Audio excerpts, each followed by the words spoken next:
usia korban itu sangat muda ya sebenarnya. Dia usia yang paling banyak itu adalah 18 sampai 24 tahun, lalu 25 sampai 40 tahun. Memang yang 45% itu usianya 18 sampai 24 tahun.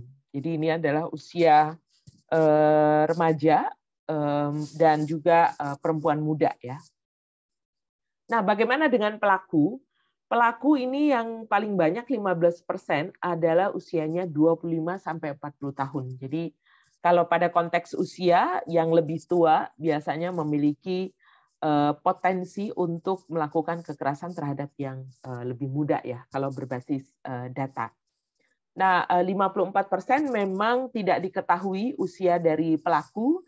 Dan ini yang paling banyak karena biasanya kita akan kesulitan, kecuali kalau sudah dilaporkan ke kepolisian ya, praktis kita mendapatkan identitas lengkap dari pelaku.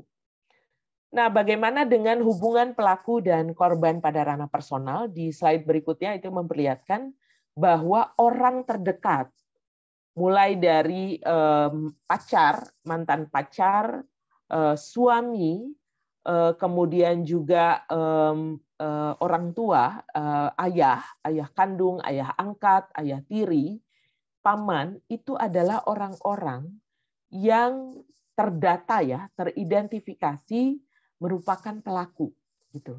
Jadi Ibu Bapak ini jadi semacam warning ya, bahwa rumah yang kita anggap selama ini aman ternyata bisa jadi sudah tidak aman karena orang-orang atau pelaku-pelaku itu memiliki hubungan dekat dengan korban. Dan ini akan menjadi catatan bagi kita. Nah, di slide berikutnya terkait dengan kekerasan siber berbasis gender, kami mendapati bahwa data di tahun 2021 itu naik secara signifikan ya dari 2020. Bahkan lebih signifikan lagi dibanding tahun 2019. Kalau di 2019 itu ada 281, lalu dia naik kembali menjadi 940 dan 1.721 pada tahun 2021. Jadi ini juga menjadi ruang baru kekerasan terhadap perempuan yang sayangnya regulasi kita belum terlalu banyak ya, atau belum secara clear membantu perempuan. Kita punya undang-undang ITE, kita punya undang-undang pornografi, tapi dia pisau bermata dua karena dia juga potensial mengkriminalkan perempuan. Nah, saya masuk ke kekerasan seksual di lingkungan pendidikan. Perguruan tinggi paling banyak ya, 35%. Dan ini berdasarkan pengaduan ya. Jadi pengaduan ke Komnas Perempuan itu memperlihatkan bahwa perguruan tinggi itu paling banyak kasusnya untuk kekerasan seksual. Jadi ini hati-hati untuk Leda Liro, moga-moga tidak ada kekerasan seksual. Jadi Leda Liro juga sebaiknya punya semacam SOP ataupun panduan untuk memastikan tidak ada kekerasan seksual di Leda Liro, termasuk juga ada Satgas. Seharusnya ada satuan tugas untuk membantu apabila terjadi kasus kekerasan seksual. Nah, di tidak teridentifikasi memang ada 11%, kemudian di lembaga-lembaga yang terkait dengan vokasi itu ada 3%, di pesantren ada 16%, di SMA ada 15%, di pendidikan gereja itu ada 3%. Nah, ini juga penting untuk dilihat ya, karena situasi ini menjadi sesuatu yang penting sekali. Memang di tahun 2021 tampaknya berkurang dibandingkan tahun 2020 yang punya 17 kasus, sementara di 2021 hanya 9 kasus gitu. Tapi sebagaimana biasa ini kita sebut dengan fenomena gunung es, karena kadang-kadang juga tidak terlaporkan. Atau kalaupun dilaporkan, dia kemudian dilawan balik oleh baik rektorat maupun juga para pimpinan-pimpinan lembaga pendidikan atau perguruan tinggi demi menjaga image atau citra dari lembaga pendidikan. Nah, untuk kekerasan berbasis gender terhadap perempuan dengan disabilitas, di slide berikutnya itu memperlihatkan data di tahun 2021, angka kekerasan tertinggi dialami oleh perempuan dengan disabilitas intelektual.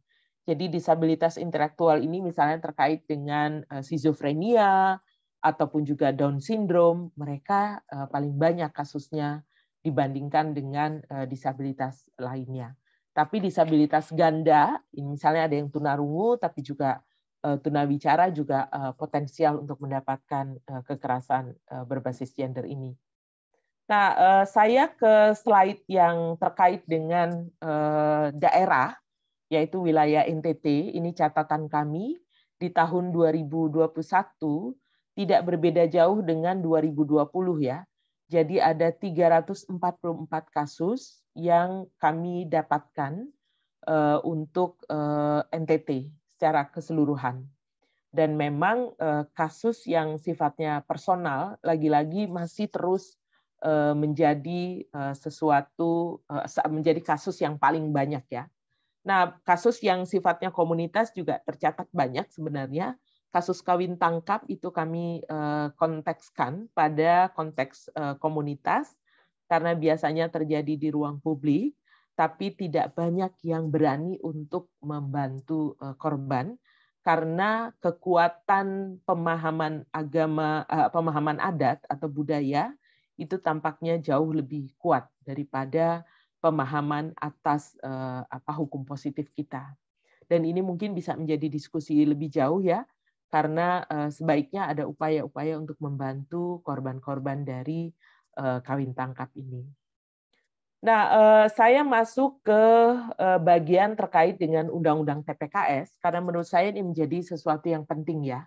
Undang-Undang TPKS ini baru saja disahkan oleh DPR pada dan sudah ditandatangani oleh Presiden pada 9 Mei 2022. Setidaknya Undang-Undang TPKS ini menjadi sebuah alternatif untuk perlindungan korban. Di samping juga ada undang-undang lainnya dan sifatnya memang lex spesialis, jadi undang-undang yang sangat khusus mengatur tentang tindak pidana kekerasan seksual. Nah, definisi yang ditaruh di dalam undang-undang TPKS adalah terkait dengan tindak pidana kekerasan seksual adalah segala perbuatan yang memenuhi unsur tindak pidana sebagaimana diatur di dalam undang-undang ini dan perbuatan kekerasan seksual lainnya sebagaimana diatur dalam undang-undang sepanjang ditentukan dalam undang-undang ini.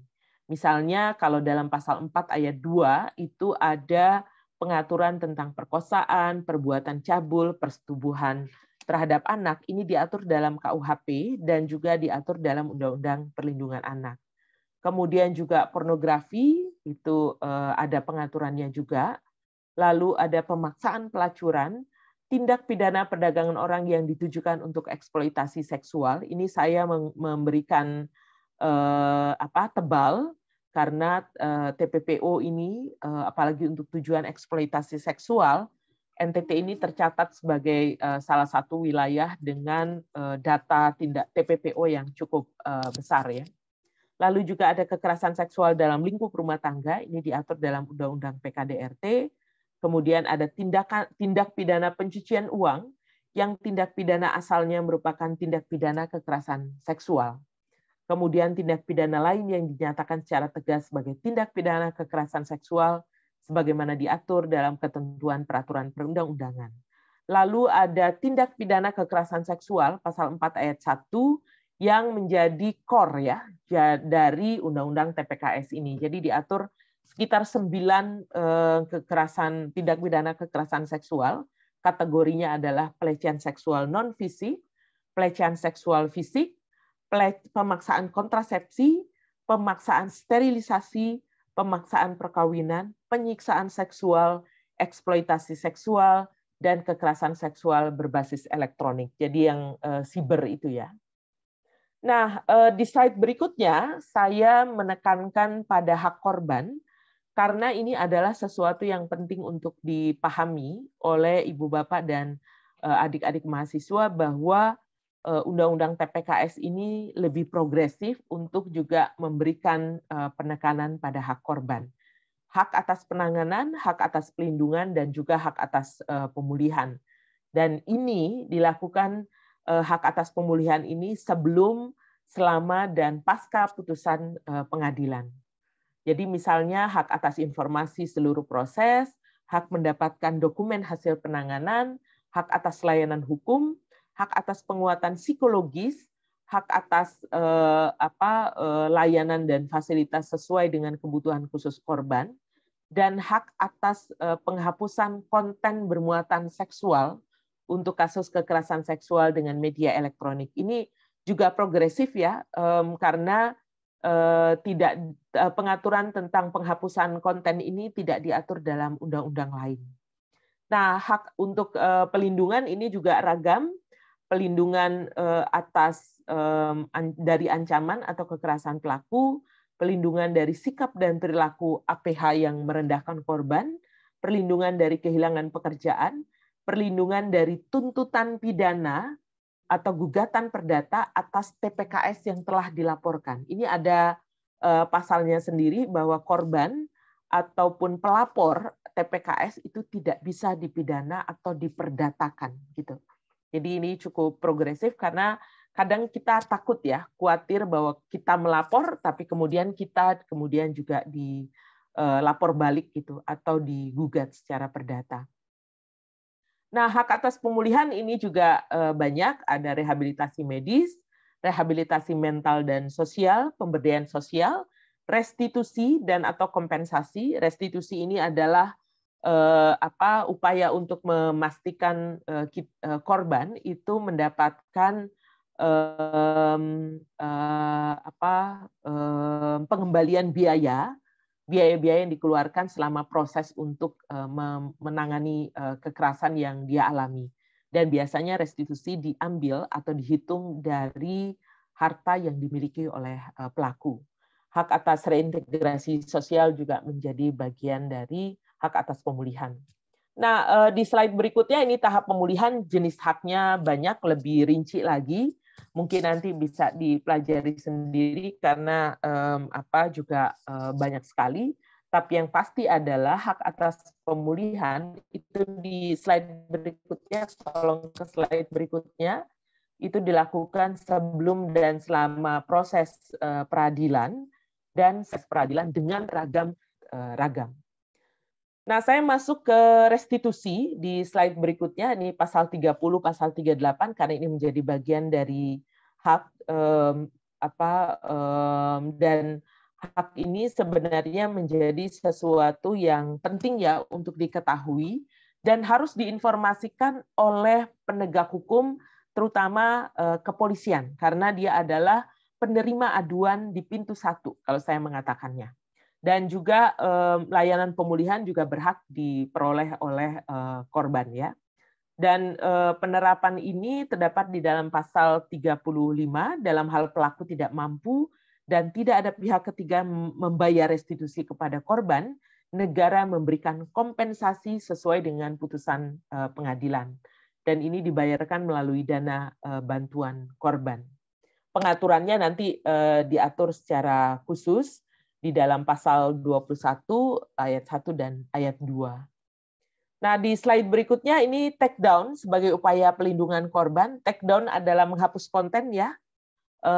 Menurut kami ini menjadi penting untuk take down ini dipahami karena seringkali kalau sudah masuk di ruang-ruang media sosial, internet, itu akan menjadi aib seumur hidup bagi korban. Sementara ini terkait dengan ini ya, dengan konten-konten yang ada muatan-muatan asusila atau muatan-muatan yang akan dianggap sebagai pornografi gitu. Jadi dia bisa di take down, tapi ini juga melalui proses, terutama proses peradilan agar nanti jaksa dapat mengajukan permintaan kepada Ketua Pengadilan Negeri untuk memintakan penghapusan konten elektronik atau dokumen elektronik yang bermuatan TPKS gitu. Nah, ini juga akan sangat membantu ya supaya upaya pemulihan korban itu akan terus terjadi, mengingat kalau sudah ada di media sosial itu bisa merasa malu seumur hidup. Karena arsip itu akan jadi arsip seumur hidup. Nah, ini terkait dengan partisipasi masyarakat dalam Undang-Undang TPKS, ini juga penting untuk dipahami. Di pasal 85, silahkan di slide berikutnya, ayat 1 dan 2, ini masyarakat dapat berpartisipasi dalam pencegahan, pendampingan, pemulihan, dan pemantauan terhadap TPKS, dan ini diwujudkan dalam budaya literasi tentang TPKS kepada semua lapisan masyarakat, mensosialisasikan perundang-undangan yang mengatur tentang TPKS, dan menciptakan kondisi lingkungan yang dapat mencegah TPKS. Nah, di ayat ketiga, partisipasi masyarakat dalam pemulihan korban itu diwujudkan dengan memberikan informasi adanya kejadian tentang TPKS kepada APH, lembaga pemerintah dan lembaga non-pemerintah, memantau penyelenggaraan pencegahan dan pemulihan korban. Jadi Ibu Bapak, kalau korban tidak mendapatkan rumah aman, kita bisa komplain sebenarnya. Harusnya dia dapat rumah aman karena korban mendapatkan ancaman dari pelaku dan keluarganya, tapi kok sulit sekali untuk dapat rumah aman. Nah, ini bisa dikomplain, bisa diajukan kepada pemerintah daerah. Lalu memberikan dukungan untuk penyelenggaraan pemulihan korban, memberikan pertolongan darurat kepada korban. Ini juga penting ya Ibu Bapak. Kalau ada yang dipukuli di jalan, kita bisa memberikan pertolongan darurat. Kadang-kadang kita itu enggan untuk masuk ke dalam ruang-ruang konflik karena kekhawatirannya itu menjadi urusan rumah tangga gitu. Jadi kita sendiri sudah membatasi bahwa ya itu kan urusan rumah tangga dia ya. Jadi kalau mau babak belur udah biarin aja gitu. Nah, ini sekarang kita diharapkan untuk memberikan pertolongan darurat kepada korban apabila kita melihat bahwa terjadi kekerasan terhadap perempuan ataupun juga terutama terkait dengan TPKS. Dan membantu pengajuan perlindungan dan penetapan, berperan aktif dalam penyelenggaraan pemulihan korban. Nah, juga TPKS mengatur partisipasi keluarga, ini di pasal 86, yang diwujudkan dengan penguatan edukasi dalam keluarga, kemudian membangun komunikasi yang berkualitas antar anggota keluarga, membangun ikatan emosional antar anggota keluarga, menguatkan peran ayah, ibu, dan seluruh anggota keluarga, sehingga terbangun karakter pelindung, menjaga dan mencegah anggota keluarga dari pengaruh pornografi ataupun mengandung unsur pornografi, dan menjaga anggota keluarga dari pengaruh negatif lingkungan dan pergaulan bebas. Ibu Bapak, adik-adik mahasiswa, mungkin itu saja sebagai pemantik dari diskusi-diskusi berikutnya. Moga-moga ini akan membantu Ibu Bapak dan juga adik-adik mahasiswa untuk lebih merumuskan ya diskusi, argumentasi yang mungkin kita bisa diskusikan lebih jauh. Demikian dari saya, terima kasih. Semoga terus sehat selama proses webinar ini. Saya kembalikan kepada Pater Amandus. Baik, terima kasih Ibu Rini atas pemaparan materinya. Mari kita beri aplaus kepada Ibu Rini.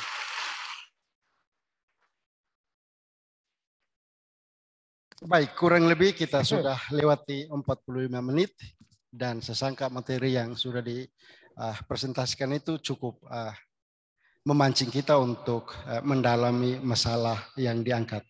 HAM, keadilan gender, dan kekerasan berbasis gender terhadap perempuan. Oke, kita masih punya waktu kurang lebih 45 menit untuk berdiskusi. Nah, karena itu sebelum masuk ke diskusi yang lebih dalam, pada kesempatan pertama saya beri kesempatan kepada 3 orang untuk bertanya tetapi terkait hal-hal informatif. Hal-hal informatif terkait materi yang dipaparkan oleh Ibu Rini tadi. Baik, saya beri kesempatan untuk 3 orang.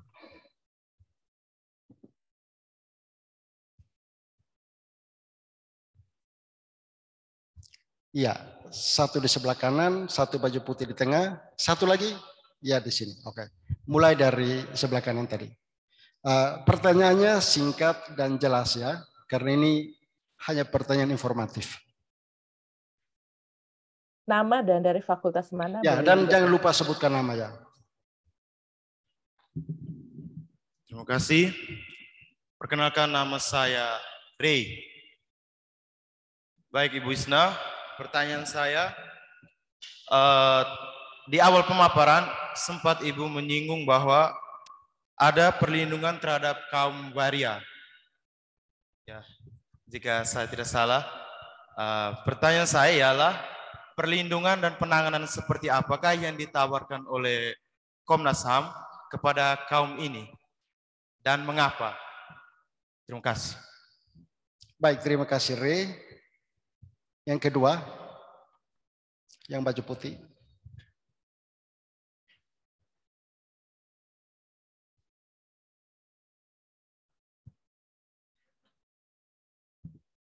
Baik, terima kasih atas kesempatan. Bertolak dari pengalaman dan sejarah, perempuan itu dianggap dan dipandang ketika memiliki satu dudukan yang tinggi ya, seperti Megawati Soekarno Putri. Dan dari situ saya mau bertanya, planning atau hal lain yang diambil untuk menghindari marginalisasi atau pembedaan gender ya, karena kita lihat dalam data yang diambil ternyata kasus itu banyak terjadi di usia 18 sampai 25, dan sudah saya melihat beberapa kali ternyata usulan yang diambil untuk menghindari itu ternyata untuk memberikan peranan perempuan dalam bidang politik. Dalam hal ini politik ya luas ya. Jadi kalau politik saya pikir ternyata kalau politik pendidikan justru banyak kasus yang terjadi di sana. Karena maaf, ini pertanyaan sudah ke diskusi ya. Ini kita tunda ke itu. Nama baik. Siapa tadi? Biar saya catat pertanyaannya. Oke, baik. Jadi saya punya pertanyaan. Usulan yang baik di luar politik untuk menghilangkan atau menurunkan marginalisasi terhadap kaum perempuan. Pertanyaan sudah jelas. Oke. Nama saya Owen dari Konfig MGL. Terima kasih. Oke, ini pertanyaan ini nanti kita sebentar lanjutkan di sesi diskusi. Pertanyaan informatif.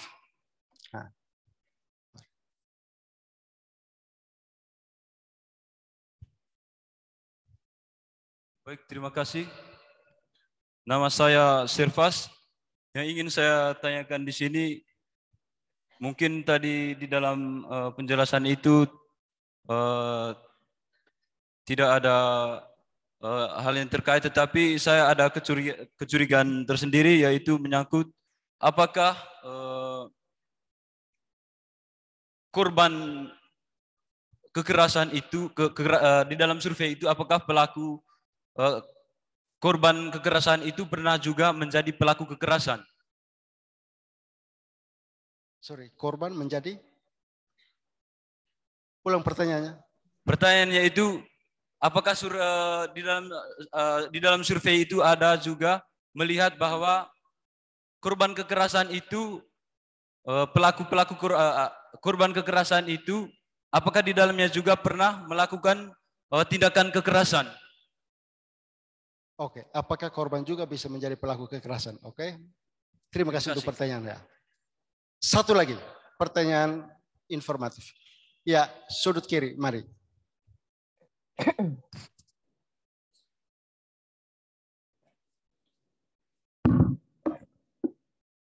Baik, terima kasih atas kesempatan yang saya peroleh.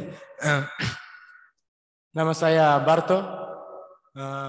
Pertanyaan saya, dari penjelasan Ibu, dikatakan bahwa masyarakat diminta untuk berpartisipasi dalam menangani kasus kekerasan. terhadap perempuan, yakni dengan memberikan pertolongan darurat. Pertanyaan saya, apakah ada perlindungan khusus untuk masyarakat yang melakukan pertolongan darurat? Ada perlindungan khusus? Sekian. Oke, baik, terima kasih. Ibu Rini ada 3 pertanyaan. Pertama, perlindungan macam apa yang harus diberikan kepada kelompok waria? Lalu yang kedua, apakah korban juga adalah pelaku kekerasan? Jadi sejauh pengalaman, apakah ditemukan ada kasus seperti itu? Oke. Lalu yang berikut, masyarakat diminta untuk berpartisipasi untuk terlibat mengatasi masalah kekerasan. Tapi kadang-kadang mereka yang terlibat bantu juga itu bisa menjadi korban juga. Apakah ada perlindungan terhadap masyarakat? Seperti itu yang diminta terlibat. Baik, silakan Ibu Rini. Ya, terima kasih. Ini pertanyaan-pertanyaannya cukup kritis ya. Karena saya berharap betul bahwa ini akan menjadi ruang diskusi yang banyak dan berharap juga nanti akan lebih banyak adik-adik perempuan mahasiswa juga berani untuk bertanya ya.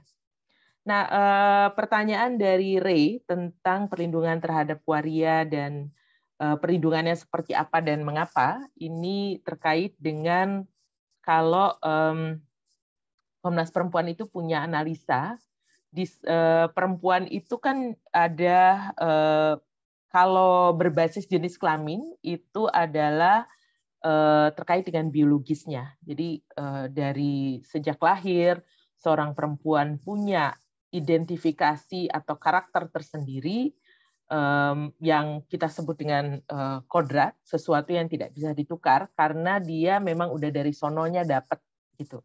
Misalnya bahwa perempuan punya payudara, punya kelenjar mamai ya, karena payudara itu bisa dimiliki oleh perempuan dan laki-laki, tapi kelenjar mamai itu hanya dimiliki oleh perempuan. Jadi fungsi dari kelenjar mamai itu adalah untuk menghasilkan air susu ya. Kemudian juga hanya perempuan yang memiliki vagina, kemudian juga memiliki sel telur, itu hanya perempuan dan juga rahim. 3 atau 4 ini yang sesuatu yang kodrati. Soal melahirkan, soal hamil, soal menyusui, itu sebagai sebuah pilihan, bukan sesuatu yang kodrati. Gitu. Karena kalau dia kodrati, kalau perempuan tidak bisa hamil, melahirkan, dan menyusui, dia langsung kena stigma dari masyarakat. Nah, ini kita kategorikan sebagai perempuan pada konteks biologis ya. Tapi ketika ada perempuan yang dikategorikan sebagai gender ya, jenis kelamin berbasis sosial, seringkali kita melihat bahwa perempuan itu dipotret sedemikian rupa sebagai manusia-manusia yang misalnya dia lembut gitu, dia sangat feminin misalnya gitu. Padahal kita melihat dalam masyarakat kita juga ada laki-laki yang feminin, ada laki-laki yang lembut, ada laki-laki yang merasa bahwa ya saya adalah perempuan gitu. Nah ini yang sifatnya gender, yang sifatnya sosial inilah yang penting kita lihat karena stigma dan juga label-label tertentu itu akan meminggirkan mereka dari seluruh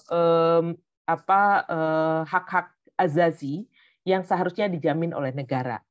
Misalnya ya, stigma terhadap bahwa perempuan itu harus atau laki-laki itu harus maskulin misalnya, atau dia harus menjadi potensial menjadi kepala keluarga, itu akan menyebabkan laki-laki menjadi stres kalau dia tidak mampu untuk mencari nafkah gitu.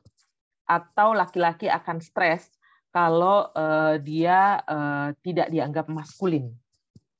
Dia harus memperlihatkan bahwa dia macho ya. Kalau nggak macho, dia nggak laki-laki gitu. Dan label itu akan terus ada dalam masyarakat kita. Cap buruk itu akan terus ada dalam masyarakat kita. Stigma itu akan terus ada dalam masyarakat kita. Nah, bagi mereka yang merasa dirinya adalah perempuan, mereka juga akan mengalami hal yang sama gitu. disangkal terus-menerus bahwa identitas mereka adalah perempuan, kemudian menyebabkan mereka potensial dipukuli karena dia mempermalukan keluarga atau dia dianggap tidak mau menerima dirinya sendiri. Padahal itu pergulatan juga ya di dalam diri saudara-saudara kita yang waria atau mereka yang merasa bahwa dirinya perempuan, sehingga kemudian mereka banyak lari dari rumah misalnya. Dan kalau sudah lari dari rumah, itu mereka nggak bawa banyak barang-barang ya. Dia keluar dari rumah, dia nggak bawa yang namanya dokumen-dokumen, dokumen kependudukan terutama.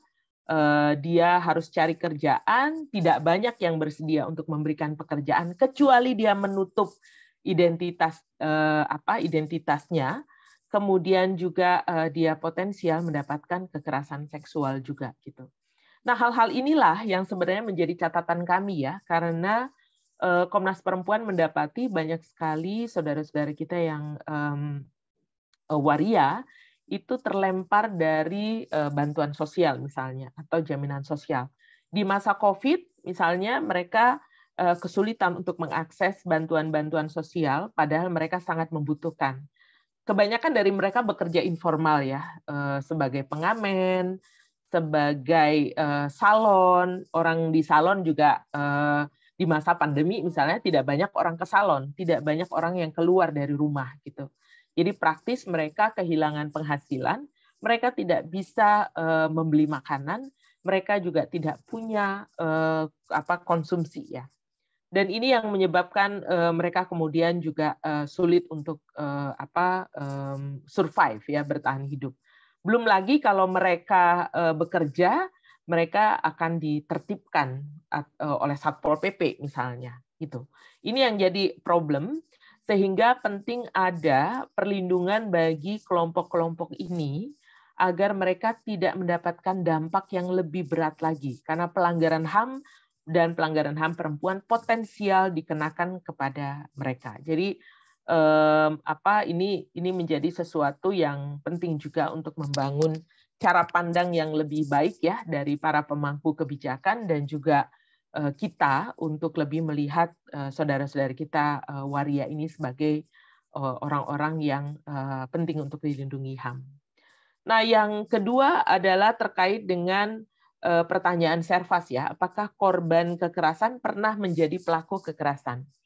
Nah, Servas ini bukan survei, tapi ini adalah pengumpulan semua data-data yang masuk ke Komnas Perempuan.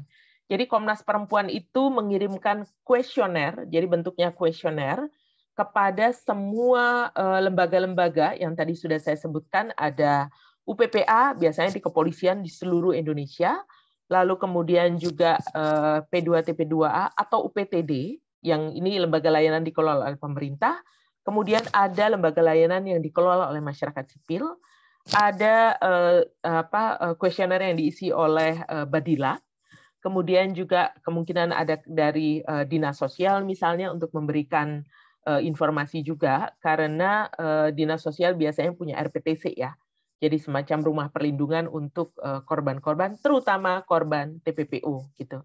Nah, belakangan mereka juga menerima untuk korban kekerasan terhadap perempuan dan anak.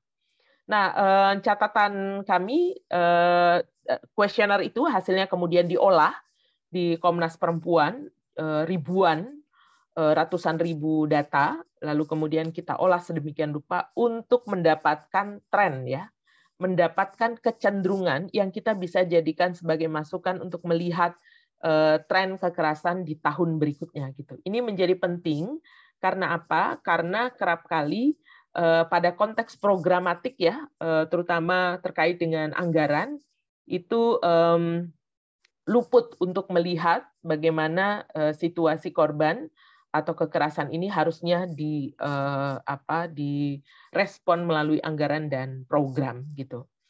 Nah, mereka tercatat tidak pernah menjadi pelaku kekerasan. Jadi sepenuhnya adalah korban. Mereka tidak pernah menjadi pelaku kekerasan karena juga tidak ada pertanyaan terkait dengan apakah mereka pernah menjadi pelaku kekerasan gitu.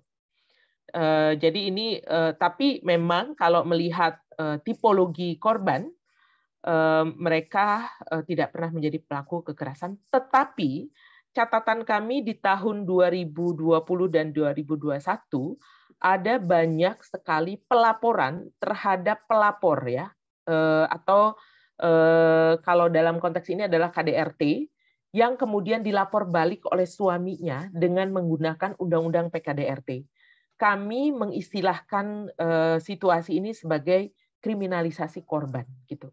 Karena seharusnya kalau korban sudah melapor dan kemudian diproses oleh polisi, seharusnya polisi tidak menerima lagi kasus yang sama, karena ini nebis and idem ya, kasus yang sama kemudian dikenakan dengan pasal yang sama gitu dari Undang-Undang PKDRT juga gitu. Jadi kita ini sedang berhadapan dengan perspektif dari pihak aparat penegak hukum, dalam hal ini kepolisian dan juga APH, karena dan juga jaksa, karena kasus atau dokumen itu bisa sampai ke pengadilan gitu. Jadi ini kan ada jenjang ya, dari kepolisian, kejaksaan, dan kemudian ke pengadilan gitu. Artinya ini kita punya problem nih, perbedaan perspektif pada isu penanganan kekerasan dalam rumah tangga.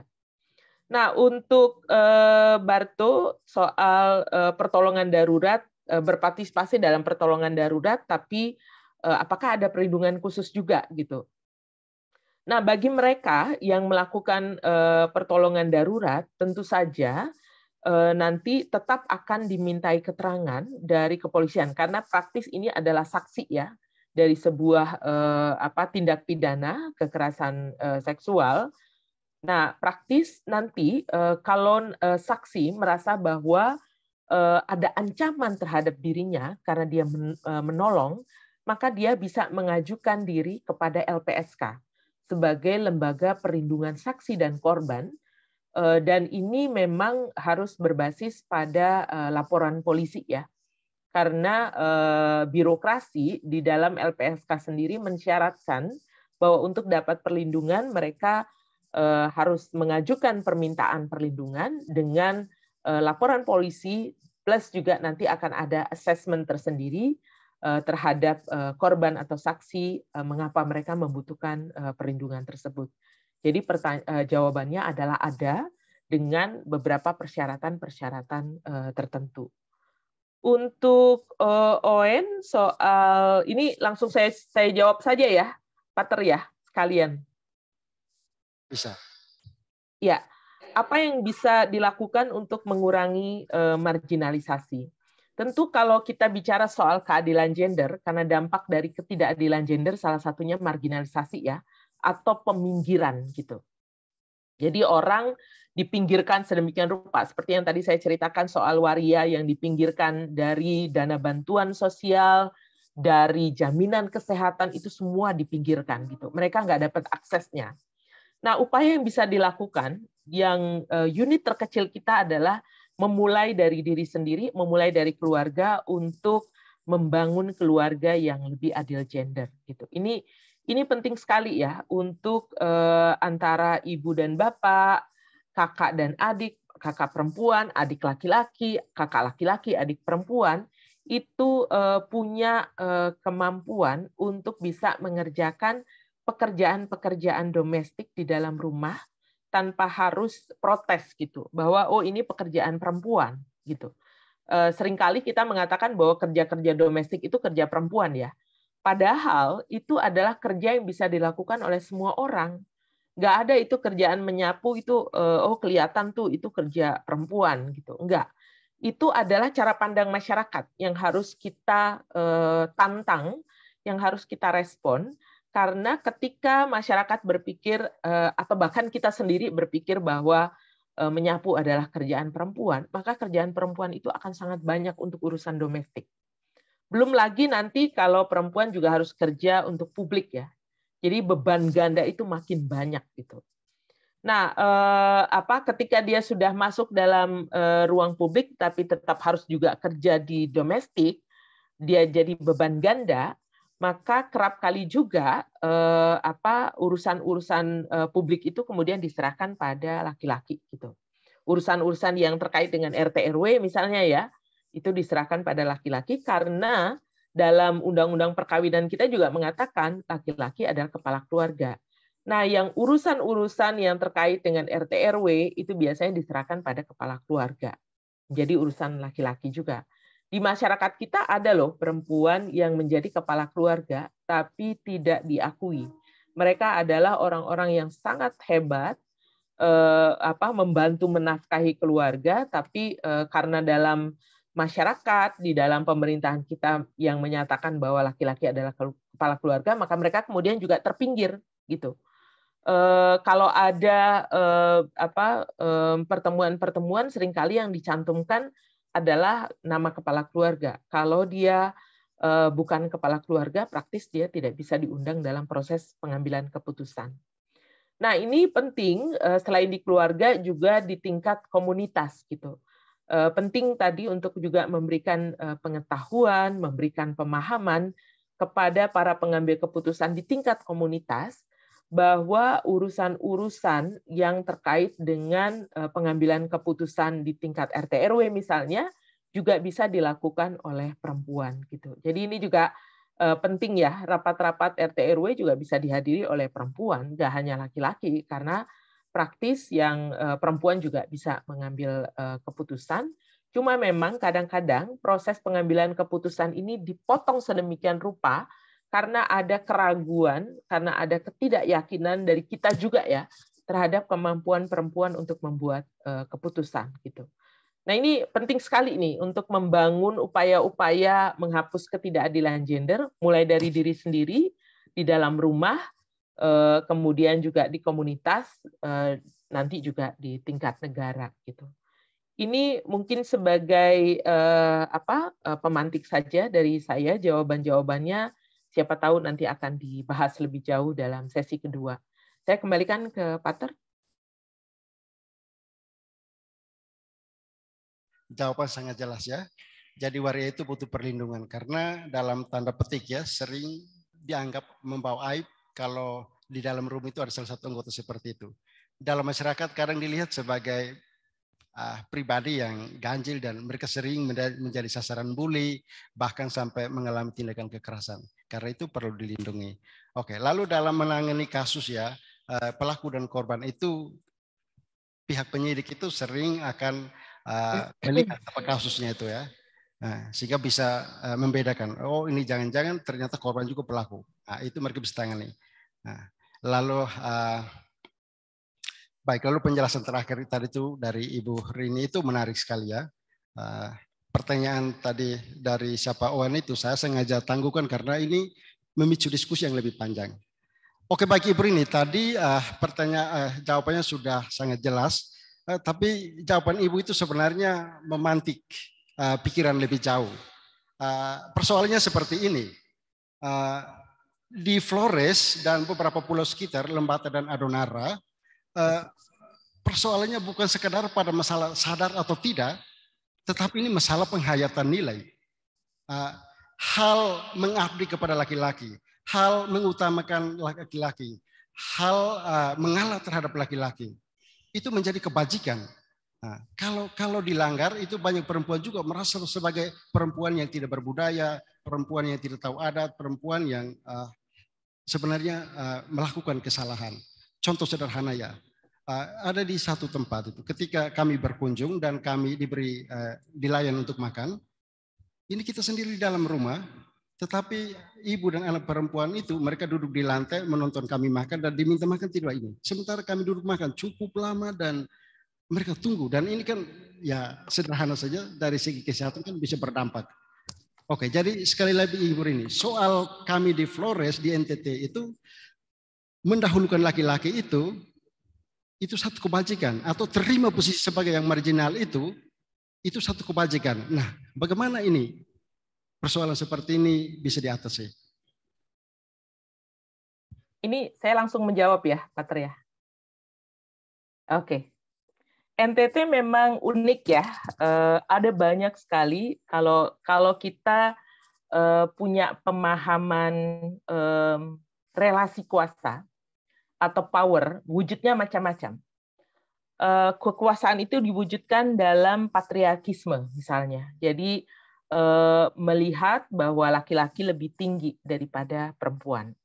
Feodalisme melihat bahwa orang yang memiliki strata lebih tinggi itu dianggap adalah orang yang harus diabdiin, gitu, harus ditinggikan ya.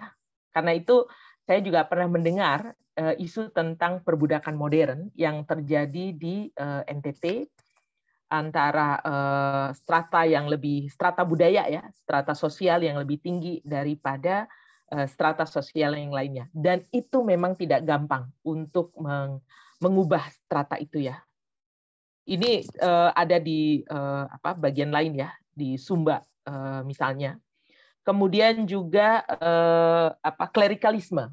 Kalau dalam konteks Katolik itu pastor, suster, mereka yang ada dalam ruang-ruang klerus itu dianggap lebih tinggi daripada mereka yang awam, gitu. Dan ini sangat mempengaruhi cara kita memperlakukan mereka ya, gitu. Nah, soal patriarkisme ini, feodalisme dan soal klerikalisme itu sebenarnya disosialisasikan turun-temurun. Dan dia ketika dia disosialisasikan turun-temurun, siapapun yang mendapat sosialisasi itu, baik dia perempuan maupun laki-laki, akan kemudian saksikan punya. Ini yang nilai-nilai patriarkisme, feodalisme, kemudian klerikalisme itu terjadi turun-temurun dari generasi ke generasi oleh perempuan dan laki-laki. Karena itu tidak heran perempuan juga menghayati nilai yang sama ya. Bahwa saya kalau tidak mengalah, tidak mengabdi pada laki-laki, dianggap melanggar adat, dianggap tidak beradat, dianggap tidak perempuan yang benar, dianggap bukan perempuan baik-baik gitu. Nah, ini tantangan memang. Bahkan kita kalau sama pater aja udah kayak apa ya, menganggap pater adalah segalanya misalnya. Atau mereka yang ada dalam ruang-ruang suster adalah segalanya. Jadi kalau mereka melakukan kekerasan seksual, itu dianggap sesuatu yang tidak mungkin terjadi. Nah, ini hal-hal yang harus kita kritisi ya. Kita harus tantang soal relasi kuasa yang dihidupi terus-menerus ini, supaya ada semacam keadilan bagi mereka yang tidak ada dalam ruang-ruang yang apa istilahnya ya, mereka yang dianggap lebih tinggi daripada yang lainnya. Tentu tidak gampang karena kita berhadapan dengan budaya, kita berhadapan dengan adat, kita berhadapan dengan cara pandang nih. Yang namanya ideologi itu tidak gampang untuk diubah langsung berbalik 180 derajat, tapi dia harus diproses sedikit demi sedikit seperti air itu kalau menghantam batu, batu akan terbentuk setelah beberapa tahun kemudian gitu. Nah ini saya tidak memiliki jawaban yang ampuh ya, Pater, soal budaya ini. Karena memang sangat tergantung pada bagaimana kita memberikan banyak sekali informasi dan juga pengalaman-pengalaman kritis ya, terutama pada konteks mereka yang menjadi quote-unquote korban, karena korban patriarkisme juga banyak terjadi, korban feodalisme juga banyak terjadi, mereka adalah kelompok-kelompok dengan strata bawah, kemudian juga klerikalisme juga terjadi. Klerikalisme ini juga diamini ya oleh awam-awam Katolik kita juga, menganggap bahwa mereka yang ada dalam ruang-ruang pastoral atau ruang-ruang klerus itu adalah orang yang betul-betul selesai dengan dirinya. Padahal kerap kali tidak. Kerap kali gereja juga menjadi ruang untuk power off ya, show off gitu. Jadi memperlihatkan kekuasaannya.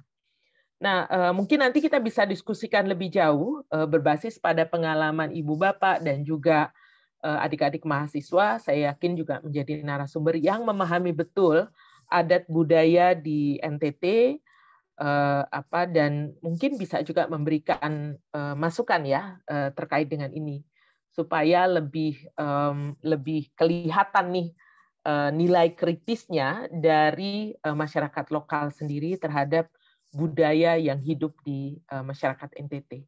Mungkin itu dari saya, Pak Ter. Oke, baik, terima kasih Ibu Rini untuk penjelasannya. Ibu Rini tarik nafas sedikit dulu. Sekarang saya akan berhadapan dengan forum ini, Ibu Rini. Karena ini masalah yang sedang ya bisa dibilang meliliti kami masyarakat NTT. Karena dalam praktek atau dalam kenyataan itu ada banyak perempuan yang hebat di kampus, hebat di kantor, hebat di mana saja. Tetapi ketika kembali ke rumah, dia akan posisikan diri sebagai wanita yang termarginalisasi. Ini bisa dibuktikan. Oke, karena itu sekarang saya minta pendapat dari saya beri kesempatan 3 orang untuk berpendapat tentang hal ini. Oke, pada satu sisi kita mau supaya wanita itu tidak boleh berada pada posisi marginal atau tidak boleh ditempatkan pada posisi lebih rendah atau kelas 2. Tetapi pada sisi yang lain, ini sudah ada nilai yang bahkan dihayati oleh perempuan sendiri bahwa kalau dia tidak mendahulukan laki-laki, dia dianggap bukan wanita baik-baik.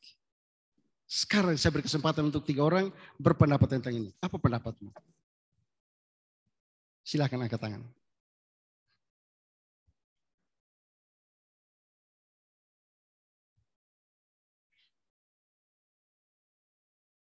Ya, Suster. Masih ada lagi? Silakan angkat berdasarkan pengalamanmu. Supaya kita bisa masuk lebih jauh. Karena ini kita datang dari beberapa suku yang kadang prakteknya sedikit berbeda. Oke, pertama Suster. Masih ada yang lain? Ini laki-laki yang diam-diam ini jangan-jangan pelaku semua ini.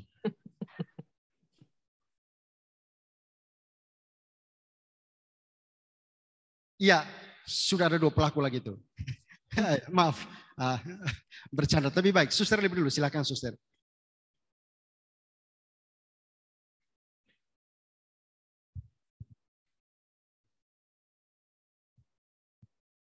Pertama, mic ini terlalu tinggi. Mic. Harap bisa dengar suara ya. Oke.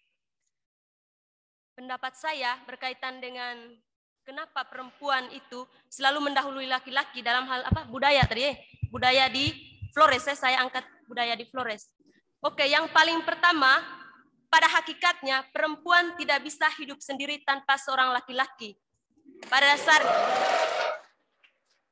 Terima kasih untuk tangannya walaupun saya tidak minta. Lalu yang kedua, kalau kita kaitkan dengan budaya, kalau kita kaitkan dengan budaya, orang Flores itu merupakan kumpulan orang-orang yang sangat taat kepada budaya. Kita boleh kritis terhadap budaya, tetapi dalam hal mana dulu? Kalau berkaitan dengan perempuan yang sangat mengedepankan laki-laki, menghormati laki-laki, itu adalah perempuan yang baik. Kalau misalnya tadi dibilang, kalau kita melawan laki-laki berarti kita perempuan yang tidak bersusila lah, apalah. Lihat konteksnya dulu. Lihat konteksnya dulu, tetapi kita selalu mendahului laki-laki, lihat konteksnya juga dulu dalam hal apa. Oke, perempuan, misalnya ada perempuan yang kalau di kampus dia oke, tempat kerja oke, di mana-mana oke, kembali ke rumah dia off oke-nya. Itu karena apa? Tidak semua perempuan ketika dia kembali ke rumah dia diperlakukan secara tidak adil di Flores. Lalu pendapat saya dalam hal ini, saya mau katakan itu, bahwa hakikatnya seorang perempuan itu tidak bisa hidup tanpa laki-laki. SSPS, di mana ada SPD, di sana ada SSPS, contohnya. Itu saja, sekian, terima kasih.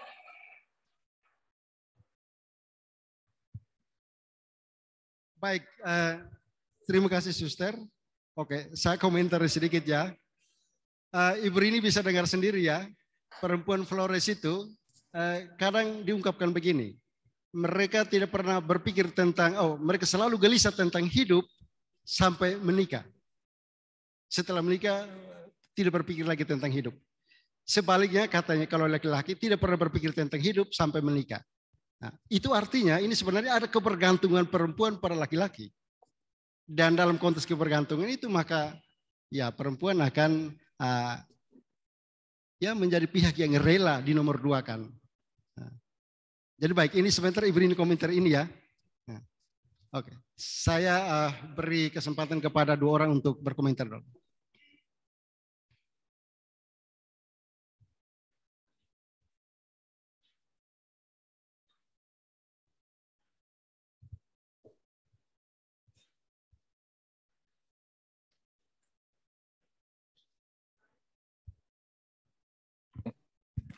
Terima kasih. Menyangkut hal ini, banyak di antara kita sudah tahu ada pepatah klasik mengatakan tinggi-tinggi nona sekolah akhirnya turun ke dapur juga.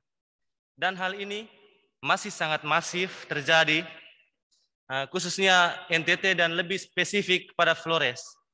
Hemat saya, menyangkut hal ini, ada beberapa hal khusus pada budaya yang tidak bisa dilakukan oleh kaum laki-laki. Budaya saya sendiri, saya ambil contoh konkret tenun. Ada beberapa hal dalam tenun yang tidak bisa dilakukan oleh laki-laki. Dan menurut budaya saya, jika hal itu dilakukan oleh laki-laki, akan berdampak pada keturunannya, seperti anak, cucu, dan lain-lain. Terima kasih.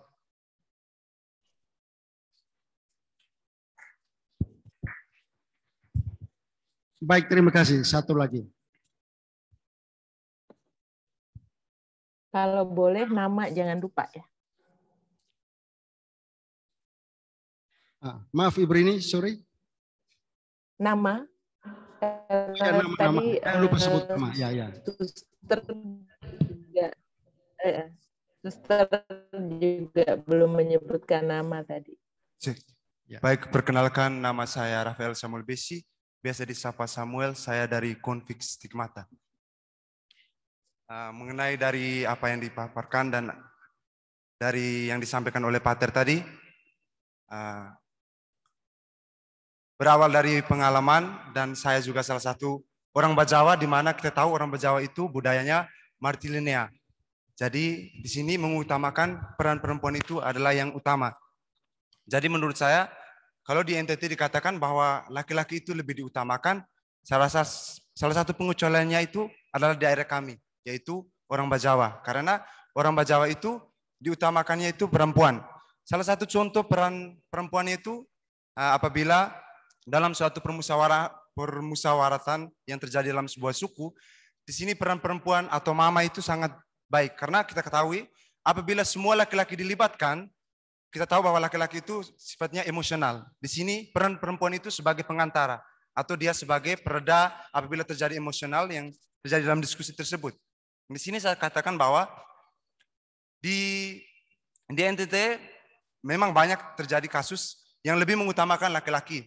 Tapi sejauh ini yang saya lihat di budaya saya itu cukup baik untuk mendepankan peran perempuan itu. Yaitu kami lebih mengutamakan perempuan itu dalam adat dan musyawarah-musyawarah yang melibatkan sebenarnya di tempat lain hanya dilakukan oleh laki-laki, tetapi di tempat kami itu harus ada perempuan. Sekian saja dari saya. Oke, baik. Samuel jangan dulu pulang. Samuel kembali dulu. Ada pertanyaan. Oke, engkau bilang di Bejawa itu perempuan diutamakan ya. Pertanyaan saya, keputusan-keputusan penting seperti pembagian warisan dan merencanakan ritual-ritual itu keputusan ada di tangan laki-laki atau perempuan? Baik, terima kasih. Kalau keputusan itu memang itu laki-laki lebih memutuskan, tapi terkadang laki-laki itu melibatkan emosinya. Maksudnya karena dia melihat bahwa pihak lain itu kadang-kadang lebih kuat dan lebih lemah. Jadi di sini peran perempuannya, di mana kita melihat itu sebagai hati. Karena perempuan itu mereka menilai itu tidak menggunakan emosinya, tapi mereka lebih mementingkan kebersamaan. Karena kita tahu hati seorang ibu atau hati seorang perempuan itu bagaimana. Itu yang berdasarkan dari pengalaman saya yang pernah terjadi di daerah saya. Jadi dengan kata lain, perempuan dilibatkan sekadar hanya untuk menenangkan emosi laki-laki. Itu sebagai pengantara. Walaupun segala keputusan itu di laki-laki, tapi perempuan itu berperan besar juga dalam hal itu. Jangan-jangan perempuan dieksploitasi yang sekedar untuk kepentingan laki-laki? Tidak. Tidak. Oke, baik. Terima kasih. Kita tepuk tangan kepada mereka yang sudah berkomentar itu.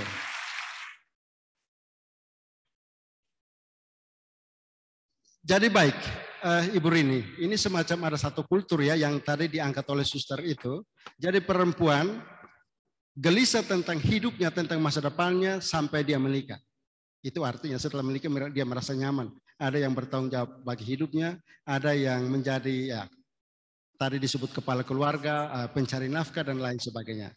Dan ini kan ya perempuan sepertinya berjuang atau bahkan bekerja mandiri, tapi pada saatnya dia menjadi pribadi yang bisa saja sangat bergantung. Oke, sebaliknya laki-laki jarang berpikir tentang masa depan, setelah dapat perempuan dulu baru mulai berpikir, mulai belajar bertanggung jawab. Dan ketika dia bertanggung jawab ya karena banyak tanggung jawab dilimpahkan kepada dia merasa berkuasa. Dan akhirnya dia bisa bertindak sesukanya terhadap perempuan. Ibu Rini coba tolong komentar ini dulu. Ya, terima kasih Pater. Saya tertarik tadi Suster dan juga Rafael, kemudian juga ada tadi yang terkait dengan tenun ya. Pernyataan suster yang mengatakan bahwa perempuan tidak bisa hidup sendiri tanpa laki-laki, ini juga menyiratkan bahwa ketergantungan pada laki-laki itu besar sekali. Padahal faktualnya, ini kita bisa bicara secara faktual ya, karena dalam masyarakat kita, tidak hanya di NTT sebenarnya, perkawinan adalah ultimate goals. Jadi kalau dia tidak menikah, kalau dia menikah itu adalah sesuatu yang membuat dia merasa sempurna. Nanti kalau sudah menikah, biasanya perempuan akan merasa bahwa dia harus hamil dan melahirkan, karena itu adalah kesempurnaan bagi dia. Gitu.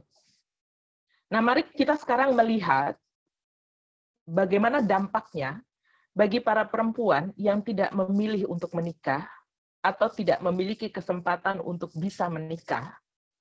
Dampaknya itu besar sekali. Ada banyak sekali cap yang diterapkan pada perempuan-perempuan yang memilih untuk tidak menikah atau dia tidak bisa menikah.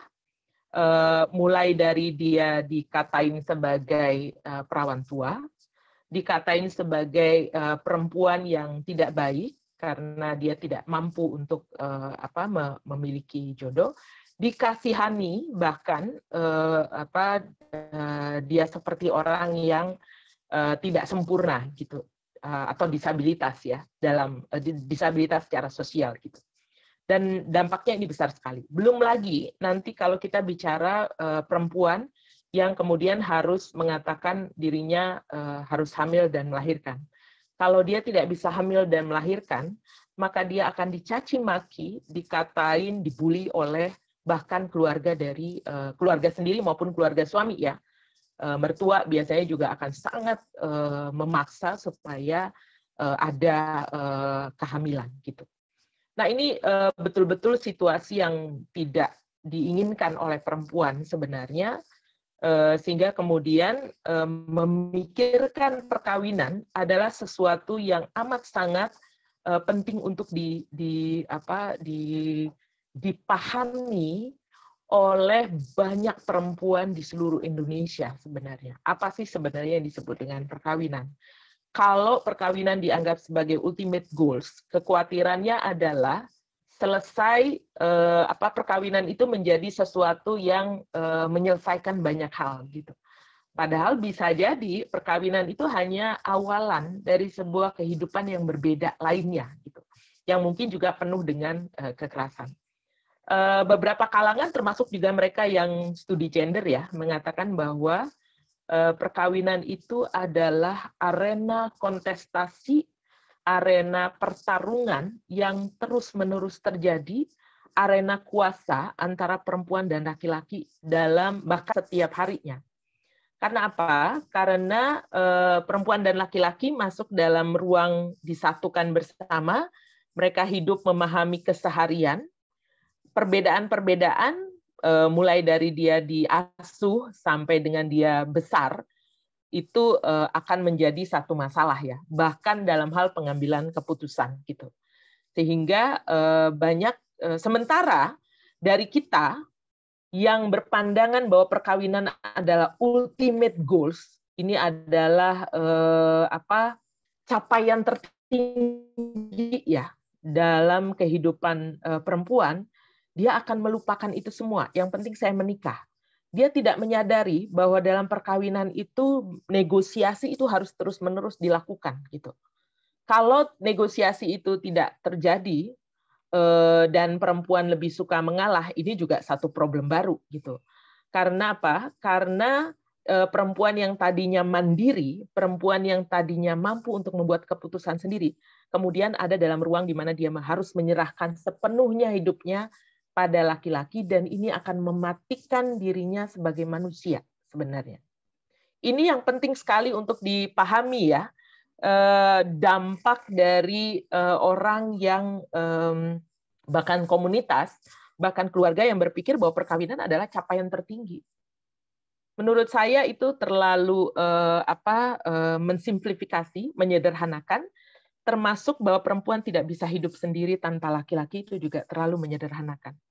Saya melihat dalam ruang-ruang gereja misalnya, seringkali suster ditempatkan sebagai, ini kebanyakan ya, mungkin juga harus dicek kembali, sebagai lebih banyak di ruang-ruang yang sifatnya sosial. Adik saya juga biarawati, dia Fransiskan, tapi saya juga melihat bahwa kemungkinan suster yang mengabdikan dirinya lebih banyak pada ruang-ruang sosial, dan ruang-ruang sosial misalnya merawat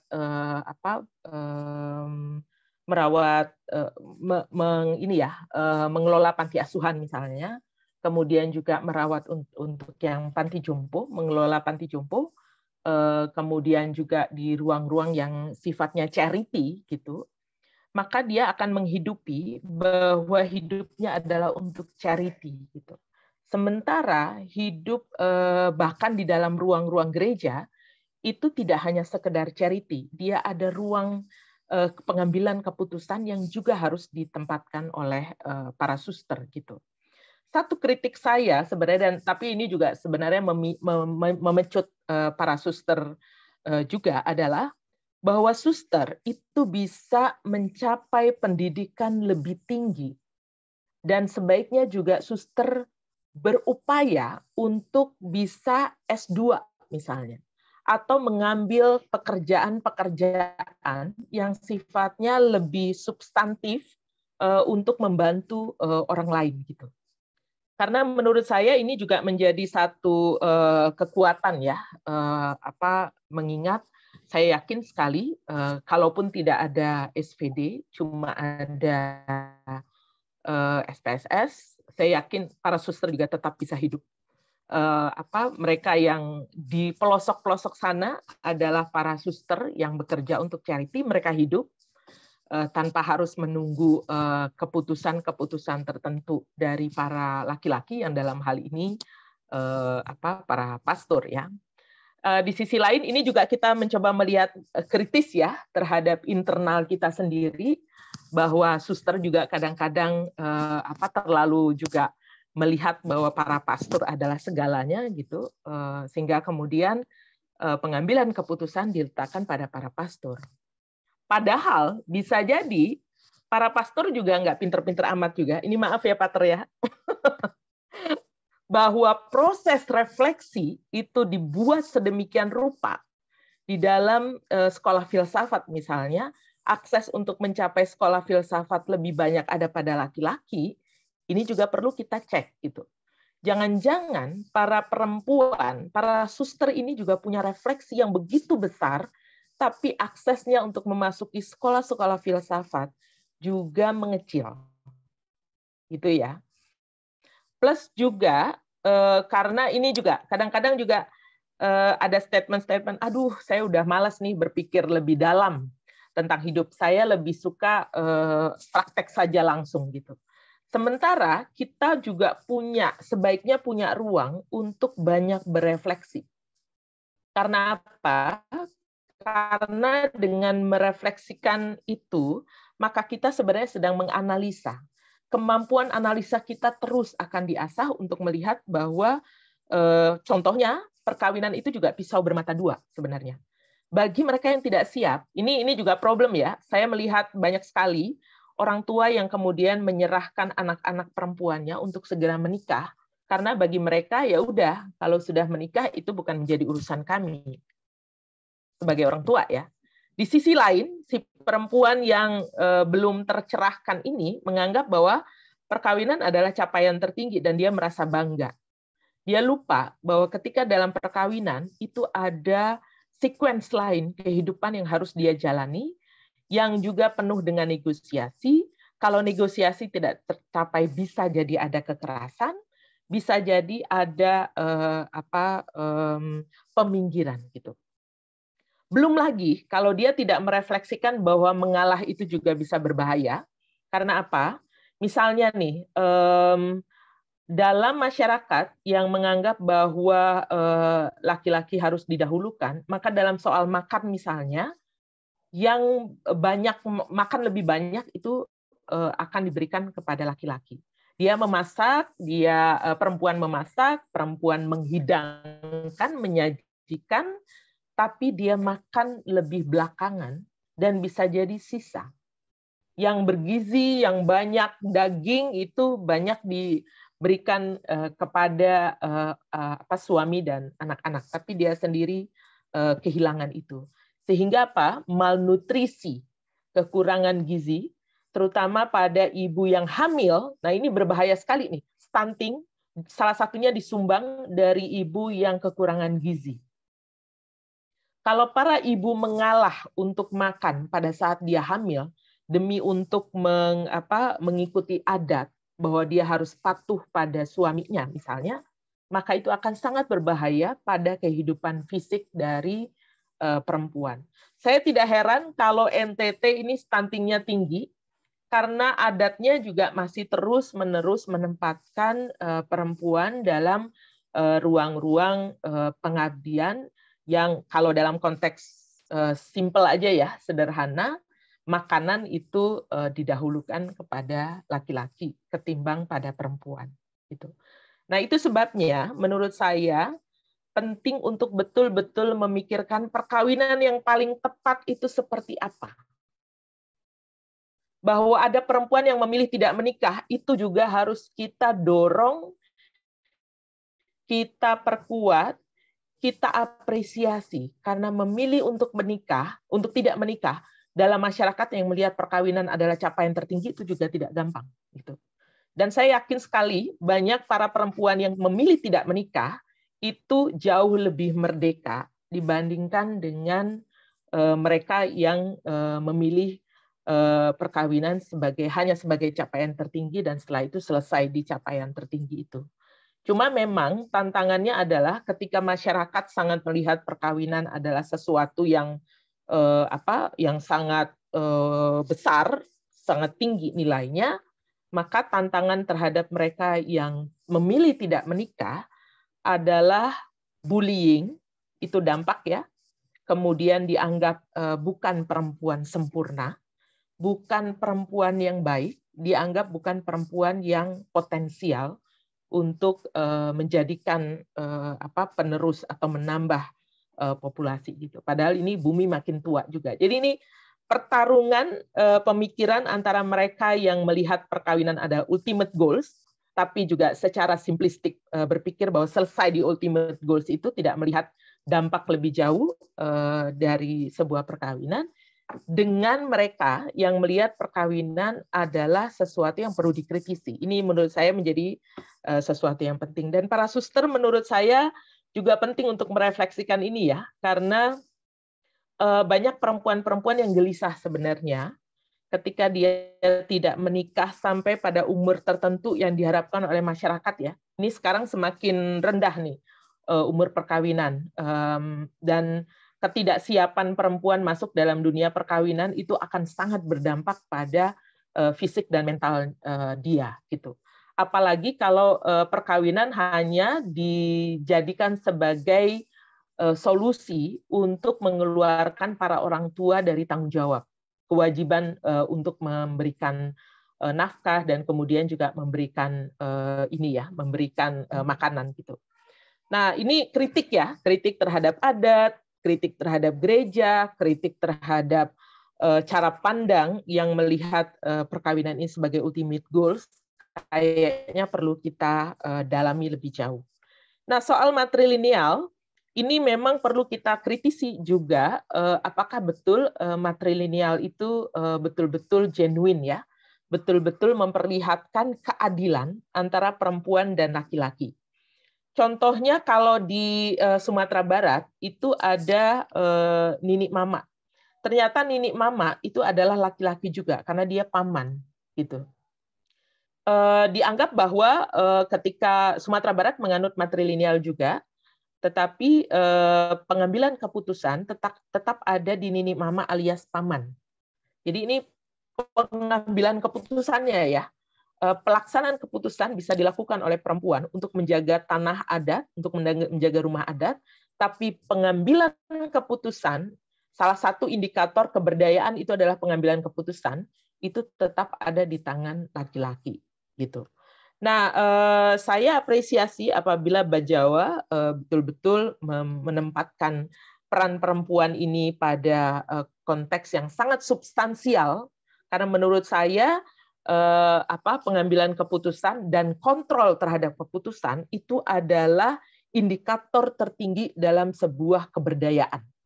Kalau itu bisa dilakukan oleh perempuan dan dia tidak hanya pemanis ya, tidak hanya pemanis hanya untuk menyelesaikan emosi laki-laki, maka sebenarnya ini juga menjadi sebuah pertanyaan gitu.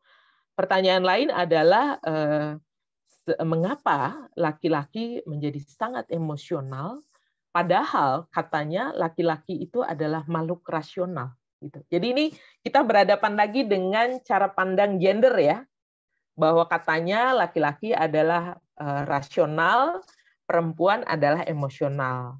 Nah, kalau tadi Rafael mengatakan bahwa laki-laki itu kebanyakan emosional, sehingga dia harus diredam oleh perempuan.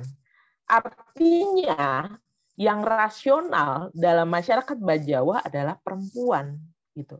Ini kita melawan konsep gender yang umum ya, bahwa rasionalitas itu hanya di laki-laki. Ternyata laki-laki Bajawa itu pada emosional sehingga dia harus dibantu untuk diredam oleh para perempuan gitu. Jadi ini sekali lagi menempatkan perempuan sebagai ibu sebenarnya. Mengapa laki-laki harus diredam, dibantu diredam emosinya? Kenapa dia tidak sebagai laki-laki dewasa mampu mengelola emosinya? Masih tetap butuh ibu kayaknya pada konteks ini. Artinya juga kita mengkritisi apa yang tadi disampaikan oleh Suster, perempuan tidak bisa hidup sendiri tanpa laki-laki. Di Bajawa, laki-laki harus dibantu diredam emosinya oleh perempuan gitu. Jadi memperlihatkan bahwa laki-laki itu nggak bisa hidup tanpa perempuan karena nggak ada yang bisa meredam emosinya dia gitu. Jadi ini kita bicara soal bagaimana merefleksikan nilai-nilai yang hidup di masyarakat, tapi intinya tetap sama, menempatkan laki-laki sebagai yang paling utama. Nah ini banget ya, tricky banget sebenarnya. Yang satu patrilineal, yang satu matrilineal, tapi tetap saja laki-laki sebagai sesuatu yang utama. Mungkin ini sebagai pemantik saja, dan soal tenun tidak bisa dilakukan laki-laki karena akan berdampak pada keturunan. Saya tidak clear dengan ini, soal keturunan ini, tetapi penting untuk dilihat ruang tenun ini. Saya pernah mendengar bahwa motif tertentu hanya bisa dilakukan oleh perempuan karena itu transenden ya. Jadi kemampuan perempuan untuk masuk ke dalam ruang mistis yang diamini oleh masyarakat itu tinggi dibandingkan laki-laki. Nah, ini menarik sebenarnya untuk melihat kemampuan perempuan ini. Tapi pada urusan yang lebih praktikal, menjual tenun, mengelola uang, penguasaan itu masih tetap di laki-laki. Ini yang menarik gitu. Jadi perempuan ini dapat apa sebenarnya? Dia dia bekerja, tapi untuk jual, untuk penentuan harga itu ada di laki-laki. Gitu. Ini kecenderungan eksploitasi mungkin kita harus lihat juga ya. Bagaimana menempatkan perempuan sebagai penenun, sebagai orang yang dianggap memiliki kemampuan sehingga tidak bisa dilakukan laki-laki karena akan berdampak pada keturunan. Kita harus lihat lebih kritis nih. Ini arahnya kemana ya? Apakah dia hanya menempatkan perempuan sebagai penenun, tapi dia tidak masuk dalam ruang pengambilan keputusan untuk menjualkan dan menentukan harga? Nah, ini jadi isu lain. Ini menarik sih sebenarnya melihat masyarakat. Tapi saya mengajak kawan-kawan adik-adik mahasiswa untuk menggunakan hermeneutika ya. Jadi kecurigaan pada sesuatu yang tampaknya adil itu sah ya. Kita melihat dengan kacamata lebih kritis. Ada hal-hal yang kayaknya agak tricky nih. Sehingga kita mau melihat lebih kritis lagi terhadap sebuah situasi. Jangan sampai kelihatannya baik, tapi sebenarnya dia eksploitatif. Kelihatannya dia bagus, tapi sebenarnya dia menutup akses perempuan untuk berkembang lebih jauh. Kelihatannya sangat progresif, tapi sebenarnya dia mencerabut perempuan dari kemampuan dia untuk aktualisasi diri dan pengambilan keputusan. Ini penting sekali untuk kita kritisi. Moga-moga webinar hari ini bisa menjadi pemantik ya untuk ibu bapak, kawan-kawan lebih kritis terhadap segala sesuatunya. Kadang-kadang kekritisan itu juga melawan adat ya. Kemungkinan bahwa kita dianggap tidak beradat juga tinggi. Jadi bersiap-siaplah dengan itu. Kemungkinan bahwa kita dipinggirkan juga tinggi gitu. Karena adat itu sesuatu yang ajak ya. Dia harus dipelihara bertahun-tahun. Kalau dia digoyang sedikit dia berbahaya. Tapi kalau saya melihatnya adat itu juga kontekstual. Dia terus-menerus berkembang.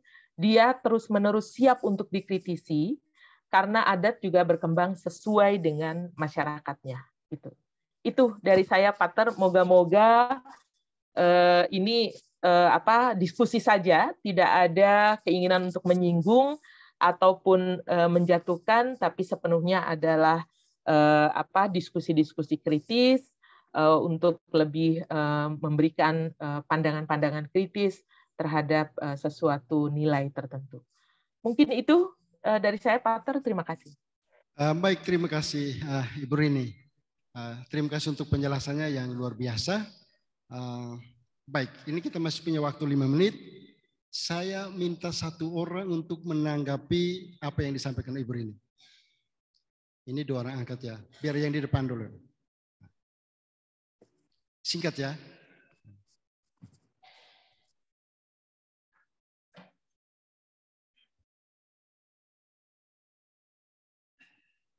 Baik, terima kasih. Perkenalkan, nama saya Tino. Saya ingin mencoba menanggapi perihal pemikiran untuk kebebasan dalam pernikahan atau bully dan stigma yang akan diberikan masyarakat untuk orang yang tidak menikah. Namun, kita harus melihat bahwa bully dan stigma adalah sarana yang digunakan dalam masyarakat.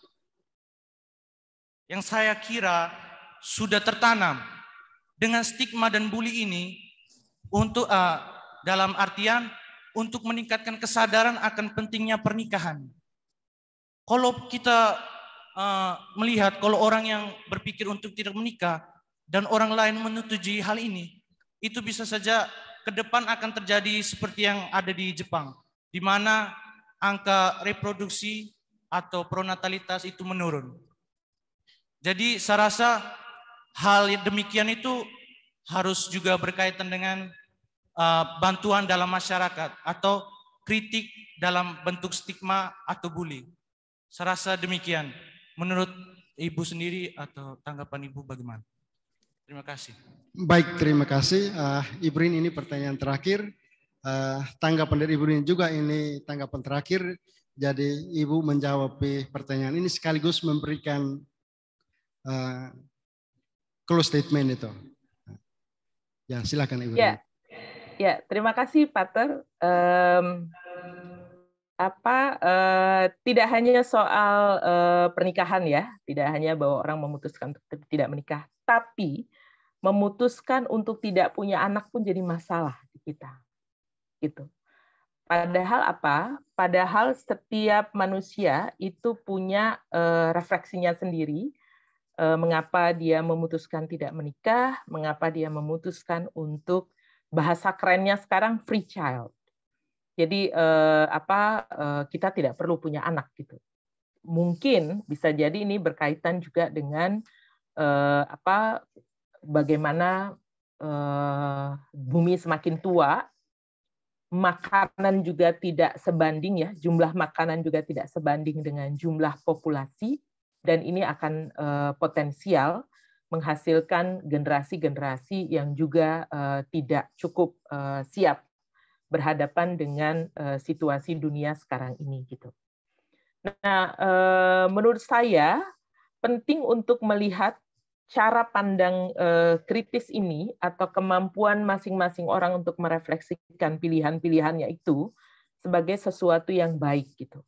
Bukan sesuatu di mana dia ingin mengancam dunia, karena kayaknya aneh aja.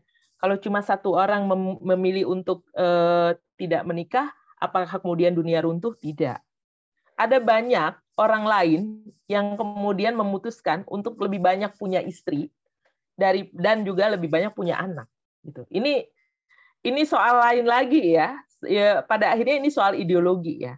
Apalagi kalau sudah diarahkan pada politik. Kalau punya anak, punya istri lebih banyak, menghasilkan anak lebih banyak, maka suara akan lebih banyak. Gitu. Nah, bahkan dalam dunia terorisme, ada semacam temuan, ini temuan ya, karena ada penelitiannya tersendiri, perempuan adalah mesin produksi untuk menghasilkan lebih banyak anak gitu.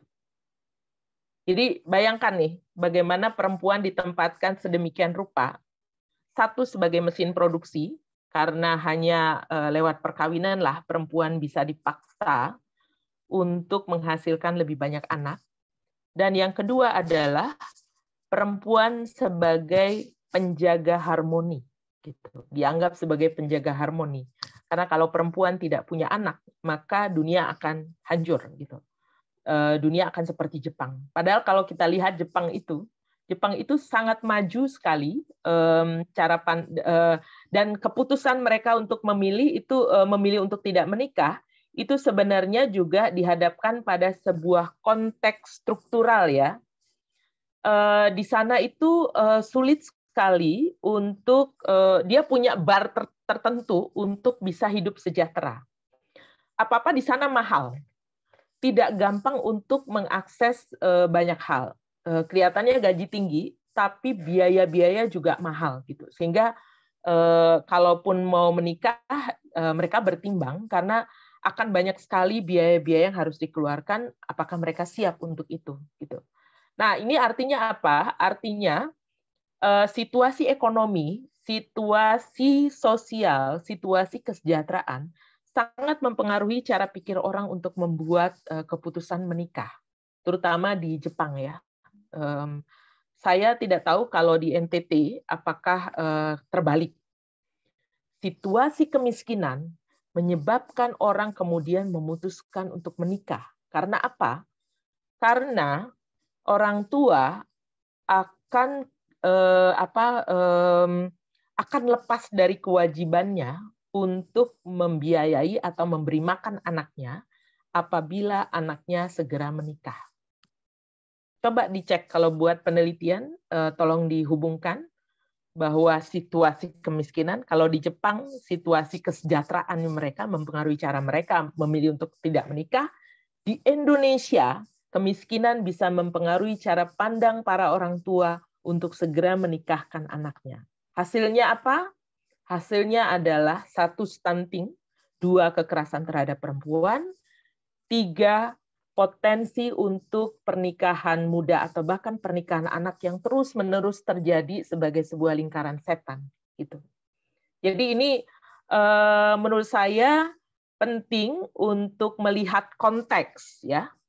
Konteks sebagai sesuatu yang melatari orang untuk membuat keputusan, yang menyebabkan orang membuat keputusan menikah atau tidak menikah, tetapi sebagai manusia-manusia yang kritis, kita perlu melihat lebih jauh, apakah pernikahan itu sebagai sebuah ultimate goal, selesai sampai di situ, pencapaian tertinggi hanya sampai pada soal pernikahan, tapi lupa memikirkan bahwa di dalam perkawinan itu ada hal-hal lain yang harus terus dinegosiasikan dengan pasangannya, atau ya sudah, kita hanya melihat perkawinan sebagai ultimate goal saja, sebagai capaian tertinggi. Setelah itu selesai, nanti meninggal, diharapkan masuk surga gitu.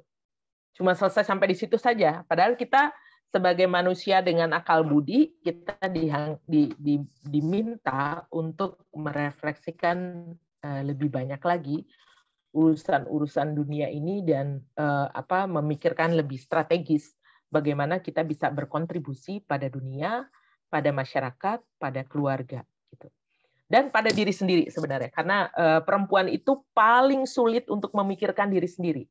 Dia dibentuk, dia diasuh, dia disosialisasikan untuk memikirkan orang lain ketimbang memikirkan dirinya sendiri. Berbeda dengan laki-laki, ya. Laki-laki dididik, diasuh, disosialisasikan untuk memikirkan dirinya sendiri sebagai kepala keluarga yang harus menafkahi, harus memiliki kemampuan untuk menafkahi dan harus memiliki kemampuan untuk memimpin. Jadi dia dididik untuk jadi pemimpin yang harus menantang dirinya sendiri. Kalau perempuan dididik menjadi orang-orang yang memikirkan orang lain dan lacking atau kurang memikirkan dirinya sendiri. Itu faktual yang terjadi dalam sosialisasi atau sistem pengasuhan anak di Indonesia. Mungkin itu jawaban dari saya, Pater. Semoga ini makin menambah hantu-hantu di kepala ya, untuk lebih memikirkan dan merefleksikan lebih jauh. Karena saya juga tidak berniat untuk webinar hanya untuk webinar, tapi saya berpikir bahwa webinar akan memberikan refleksi lebih jauh pasca kita webinar, bahkan mengganggu pikiran adik-adik mahasiswa ini terutama, untuk berkontribusi bagi NTT, utamanya untuk Sika, Maumere, Lembata, Adonara, dan wilayah-wilayah lainnya di sekitar Sika. Mungkin itu dari saya, Pater. Semoga ini lebih menantang ke depannya. Terima kasih. Baik, terima kasih Ibu Rini. Mari kita beri aplaus kepada Ibu Rini.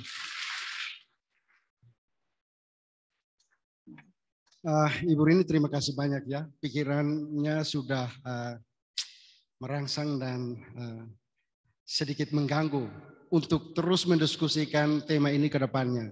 Jadi diskusi yang hangat sekali, sebenarnya makin panas, tapi sayang kita dibatasi oleh waktu. Jadi sekali lagi terima kasih atas masukan-masukan yang sangat berguna. Pesan Ibu Rini tadi itu, kalau Anda perempuan, ya pikir orang lain, memikirkan orang lain, tapi mulai memikirkan diri. Jangan-jangan Anda terjebak dalam kultur atau dalam konteks yang membuat Anda itu menjadi kelas 2 atau orang nomor 2 terus. Untuk laki-laki, ya memikirkan diri, tetapi mulai sekarang harus juga memikirkan orang lain. Karena dalam kenyataan ternyata laki-laki itu tidak bisa hidup sendiri. Ya, jadi sikap kita, tindakan kita yang menomorduakan salah satu pihak atau terutama perempuan itu merusak diri sendiri.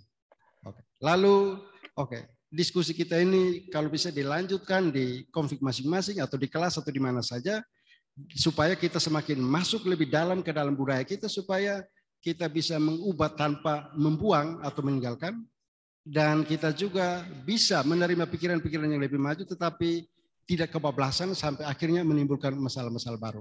Nah, itulah maksud dari diskusi kita pada kesempatan ini. Sekali lagi terima kasih kepada Ibu Rini yang sudah membekali kita. Juga terima kasih kepada mahasiswa yang terus terang saya kagum sekali. Karena ini forum ini mahasiswa baru ya. Tapi bagus bahwa banyak yang sudah punya pikiran yang kritis. Oke, kebiasaan ini tingkatkan terus. Dan kalau bisa kelak Anda menjadi aktivis-aktivis yang memperjuangkan kesetaraan gender dalam masyarakat kita.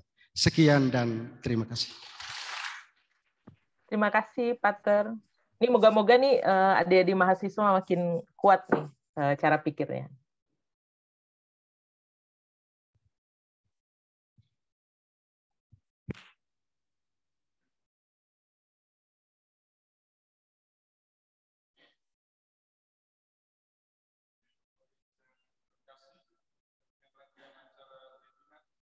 HAM gender dan kekerasan terhadap perempuan bersama Ibu Teresia.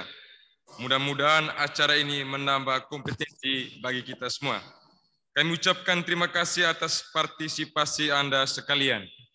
Berikutnya, kami ucapkan terima kasih kepada Pater Amandus Klau SPD yang telah memoderatori acara kita pada hari ini. Kita beri tepuk tangan untuk Pater Amandus Klau. Selanjutnya, moderator dipersilakan untuk kembali ke tempat semula.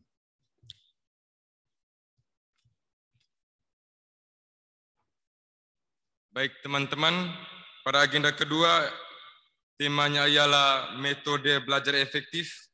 Kegiatan ini akan dibawakan oleh Pater Bernard Rao.